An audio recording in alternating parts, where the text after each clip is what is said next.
बिल्कुल प्लेयर की obviously responsibility होती है कि वो अपने जो प्लान्स हैं उसको मैनेज करें। जो जो फॉर्मेट आ रहा है उस हिसाब से अपने वर्कलोड को देखें। तो यही है अभी जिस तरह भी ये नया सिस्टम आया है तो देखते हैं कि होपफुली कि इसमें क्या चेंजेस आते हैं। होपफुली हम होप करते हैं कि अच्छे चेंजेस आएँ और जो वर्क मैनेजमेंट है वो सारे प्लेयर्स के उस तरह मैनेज हो जैसे फास्ट बॉलर्स के भी, कि जो जो फॉर्मेट जो खेल रहा है वो उस हिसाब से अपने वर्कलोड को मैनेज करे और उसके लिए तैयार है। वसीम भाई ये बताइए, थोड़ा जब तेज़ भी बोल रहे हैं। फास्ट बॉलर्स का जिक्र होता है पाकिस्तान का नाम हमेशा टॉप पे रहा है, लेकिन कुछ ईयर्स के अंदर हमने देखा है वो परफॉर्मेंस जो एक चली आ रही थी वो थोड़ी हल्की बहुत ड्रॉप हुई है, शायद हारने की वजह से है जो भी है, लेकिन हमारे बॉलर्स की पेस भी काफ़ी हद तक कम हुई है। उसके पीछे क्या लगता है, कोई फिटनेस है, ये कंटिन्यूटी क्रिकेट की लगातार जो खेल रहे हैं कंटिन्यूसली उसकी वजह से ड्रॉप हो रही है? सामने देखना देखिए बिल्कुल आपकी बात सही है। कुछ चीज़ें ऐसी हैं जो परफॉर्मेंस हमारी obviously as a bowling unit उतनी अच्छी नहीं हुई, लेकिन मैं स्टिल बिलीव करता हूँ कि अगर बॉलिंग यूनिट की परफॉर्मेंसेस देखिए तो जिस तरह की क्रिकेट फास्ट हुई है, जैसे आजकल ओडीआई क्रिकेट में आप देखो तो 300 प्लस रन होते हैं, 350 स्कोर होते हैं, और अगर आप टी20 में देखो तो टी20 में भी 200 प्लस स्कोर होते हैं। और 200 प्लस स्कोर का मतलब ये हुआ कि आपकी ऑलरेडी आपकी जो इकॉनमी है वो 10 होगी, राइट। तो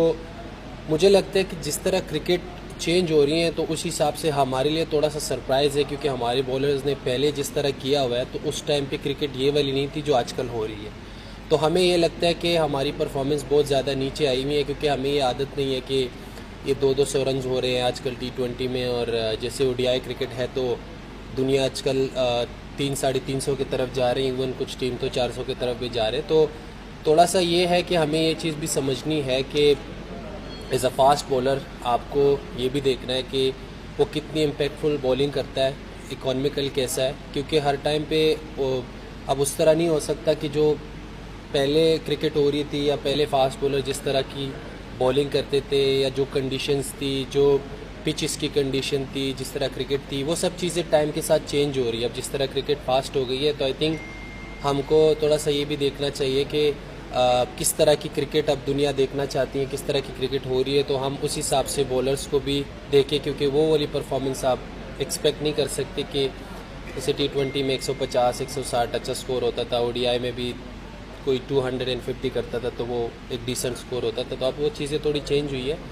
मेरी परफॉर्मेंसेस थी वो उस तरह नहीं रही, कुछ इंजरीज़ के बाद भी चीज़ें ऐसे होती है कि उस तरह की लाइक इंजरी के बाद मुझे इतना टाइम मिला भी नहीं था उसके बाद कि मैं दोबारा से अपनी ऑफ टाइम में अपनी फ़िटनेस और चीज़ों पे काम करूं। ऑब्वियसली जब आपकी परफॉर्मेंस डाउन होती है तो आपकी हर चीज़ डाउन ही लगती है, आप जो मर्ज़ी कर लो वैसे ही आप कमाल लगते नहीं हो। दोबारा जब परफॉर्मेंस आ जाती है तो बहुत सारी चीज़ें उसमें आपकी कवर हो जाती हैं। जब आप ग्राउंड में परफॉर्म करते हो तो आप फिट भी लगते हो, अच्छे भी लगते हो और सबको भी अच्छे लगते हो, इवन घर वालों को भी अच्छे लगते हो। एक टाइम ऐसे आता है कि आप सिर्फ सब्र करते हो और आप लगे रहते हो कि यार टाइम आएगा जब परफॉर्मेंस होगी, सारी चीज़ें बेहतर होंगी, तो आपको फिर ज़रूरत ही नहीं होती बोलने की। आप आंसर सबसे बेस्ट होता है कि जब आप ग्राउंड पे करते हो, ऐसे मैंने क्या किया क्या नहीं किया, किन किन चीज़ों पे काम किया, क्या करता रहा, क्या खाता रहा, क्या पीता रहा, कितना फोकस हूँ, वो चीज़ें जस्ट ग्राउंड में नज़र आती है। वो सारे लोग फिर खुद ही कवर कर देते हैं।